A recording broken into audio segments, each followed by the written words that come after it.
A man named Cardinal Swennens is said to have said that the reason God made you a clergy person is that God did not trust you to be a lay person. And most people get that power arrangement the other way around, wrong. If you say the word pulpit, they think bully pulpit. Like the person who's going to say something here is going to have immediate acquiescence from everybody out there. And the exact opposite is true.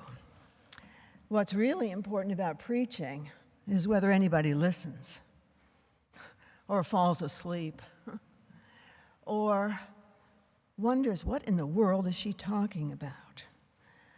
So today, I want to make sure that we've got the power arrangement right to begin with, and to say thank you to the dozen or so of you who have raised a really hard problem for me, the problem of the logo, the fist. I want to thank you for raising that question and for doing so directly and persistently, because it matters to you. So I'm going to take a lot of different points of view on the subject, and of course say something about what I personally think as your preacher for today. But some preludes. The fabric of any institution, whether it's a church or not, but especially if it's a church, is built on matters of trust. You can't have trust without directness, politeness, or fear of hurting someone's feelings, or any of those excuses just don't wash. They all erode trust because people don't know what's happening. They've got to know what each other thinks. And directness builds trust. So I'm going to try to return the favor here today. And if you are with us for the first time, don't worry, forgive the internal audit. Next week we'll be back to our usual subjects. Death, sin, foreboding, climate change, the usual, anxiety, time management. But for today, we need to talk about the logo of the fist. It's one logo that we do use around here, and it's pretty popular, but it's not everybody's cup of tea. I just want to add another thing to the context here from Jennifer Bailey and Lennon Flowers, who did a marvelous conversation at the Chautauqua Institute called Civil Conversations, project.org. And one of the things they say is that relationships move at the speed of trust, and social change moves at the speed of relationships. I really, really like that. My time frame, they go on to say, is eternity, not any one election cycle. So building trust is foundationally important, and that's the objective today. So what really matters is not the pulpit, but what happens on the other side of the pulpit. An old African-American preacher taught one of my preaching classes at the University of Chicago, and he said, this is what you do when they shake your hand on the way out of church, and they say, boy, that was a good sermon, Reverend. You're supposed to say, we'll see. We'll see. And he's right. More prelude. Lay people are consumers and customers of biblical wisdom, and they are customers and consumers plus. They're not just consumers. And the customer is almost always right, and the preacher is almost always right. And sometimes you can be right in wrong ways and wrong in right ways. But whenever lay people complain, preachers have to listen. People say that a complaint is a reach for connection, and I believe that is true.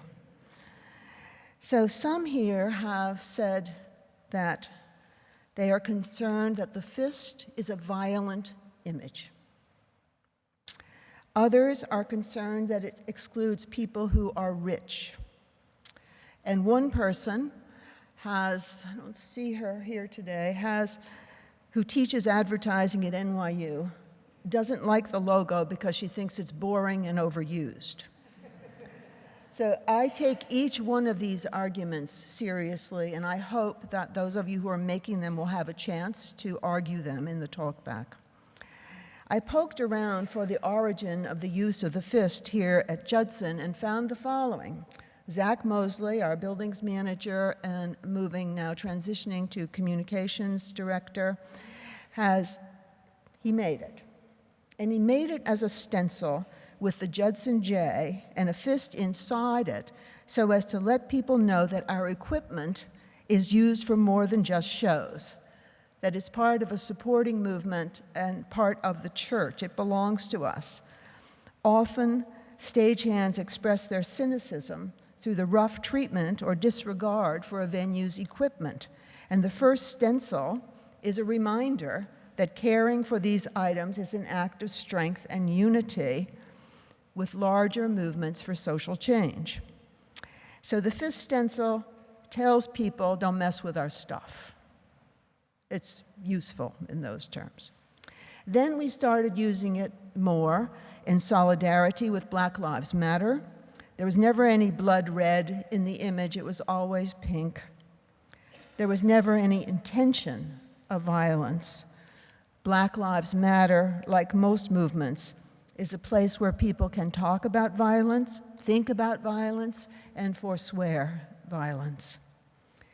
Black Lives Matter is not a violent movement, but strongly in the tradition of nonviolent civil disobedience. It is actually a movement that reacts to horrific violence non-violently.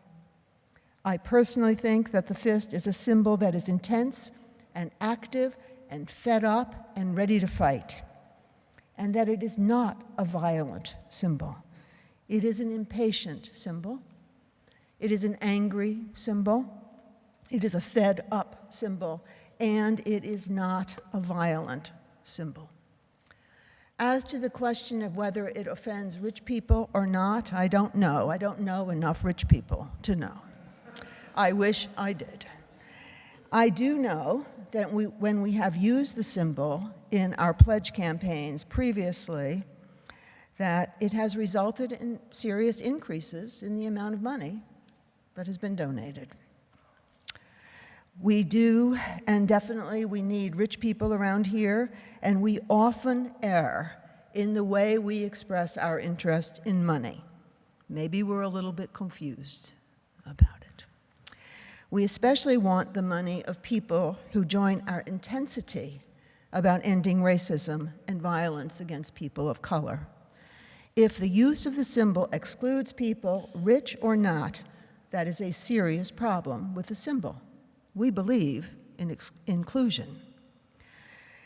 That we should continue to discuss and not be upset if we don't find a solution to how you include all kinds of people, some of whom may not care as much about racism as you do. That is a problem. It is not an easy problem. I studied Klaus Oldenburg's Dancing Jay, which some of you have seen, for quite a while as part of this thinking. And if you haven't seen it, it's a dancing jay that has a newspaper inside it and a flame coming out of its head.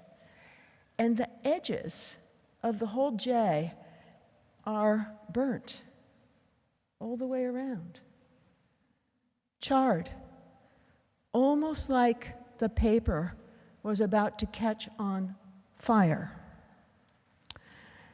There is something violent about the newspaper about to be burned. And symbols often say a lot of different things to a lot of different people. On the advertising objection to the symbol, that it's overused, it is indeed overused. But the very fact that it causes this kind of discussion in this kind of place has to say something good about it. I don't know what. People ordinarily don't even notice what your logo is. So at least people are noticing. So back to the bully pulpit and what a sermon is supposed to do. I personally wonder if sermons are useful at all. Not kidding. I'm writing a book called RemoveThePews.com, and the main argument is that in removing the pews, something that Judson did a long time ago, in removing the pews, you can also remove them from your theological head. It's a metaphor as well as a practicality. It allows spaces to be different.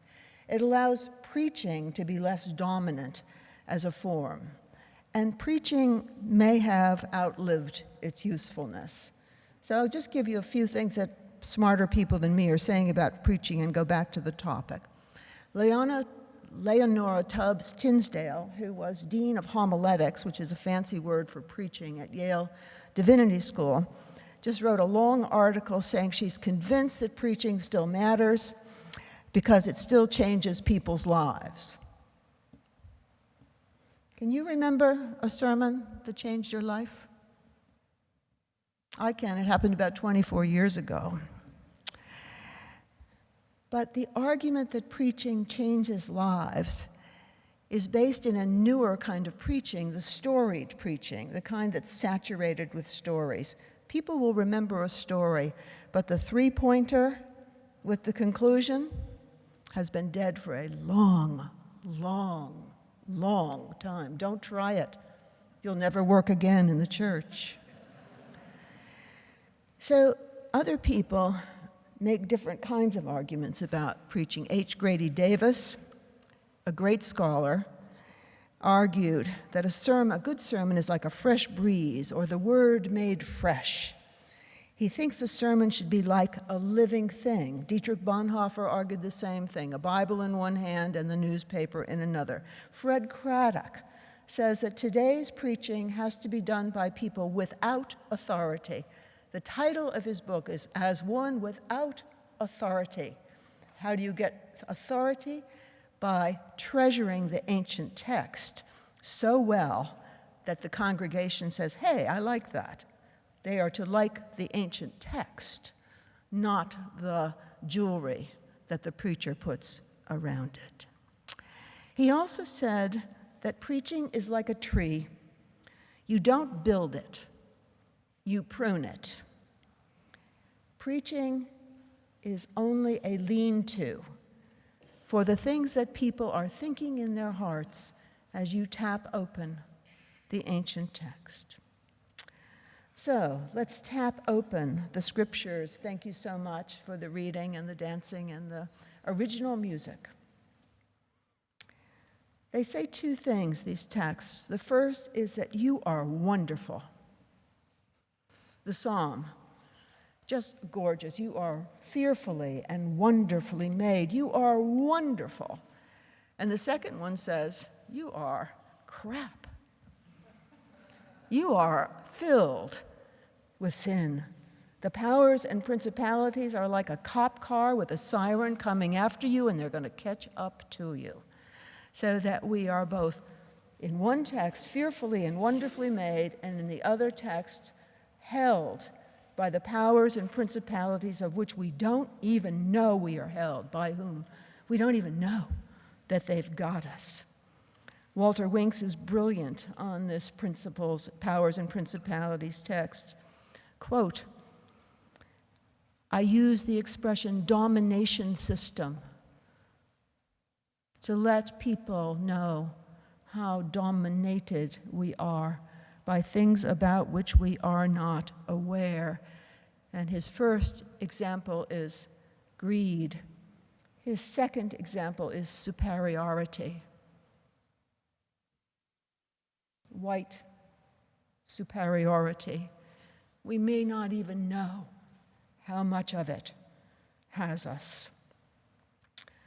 So I want to tell a story, because preaching is supposed to be saturated with stories, and this is probably what you'll remember. Once upon a time, there was a church called the Judson. And it was a really good church. It did really good things. It was filled with adventure and goodness. And unlike other churches in its movement, Protestantism, it had the odd behavior of the old-timers welcoming new-timers. They let people like Jason Sang write a draft of a mission statement for a 501c3 committee that Mark Perry chairs. Let Christine Binder from Ohio become the moderator. They welcomed year after year of community ministers. And then things just kept going like that, and that lady preacher that they hired in 1995 kept thinking, boy, this is a weird place. It's really doesn't use any of my skills. My skills are in helping old-timers welcome newcomers. And you didn't need them. So I had to go find other things to do, other ways to be. And then more people of color joined the congregation, not a gazillion, but some. And then Donald Trump was elected. And then Black Lives Matter came along. And something happened. It wasn't the standard of the old-timers not welcoming the new-timers, and it wasn't the standard way that Protestant churches mess up. Something happened. I don't know if it happened in the lady preacher's heart or if it happened in the congregation's heart. But something happened. Maybe it was because the building got too expensive and all we could worry about was money. But something happened. And I think, well, it's a story. I'll stop here. So, a few conclusions. Whenever a symbol is expressed bodily, it matters even more, like taking the knee, right? People saw Colin Kaepernick take the knee and they said, oh, I wish he wouldn't do that. It makes me uncomfortable. I actually made a speech to the Reverend Nadia Boltz-Weber and to the Reverend Molly Basquette, the two most popular women preachers in Protestantism. I made a speech to them. I said, young ladies, you know, I think y'all are really, really good preachers, but I don't think you should wear all those tattoos. And they said, thank you for sharing, Donna. I thought, you know, if you're going to be a lady preacher, you have to wear pumps. You shouldn't wear dangly earrings because people complain about those. You need to be modest. And Nadia and Molly are not modest. And they are terrific. We have the only staff that I know of where the women don't wear nail polish and all the men do.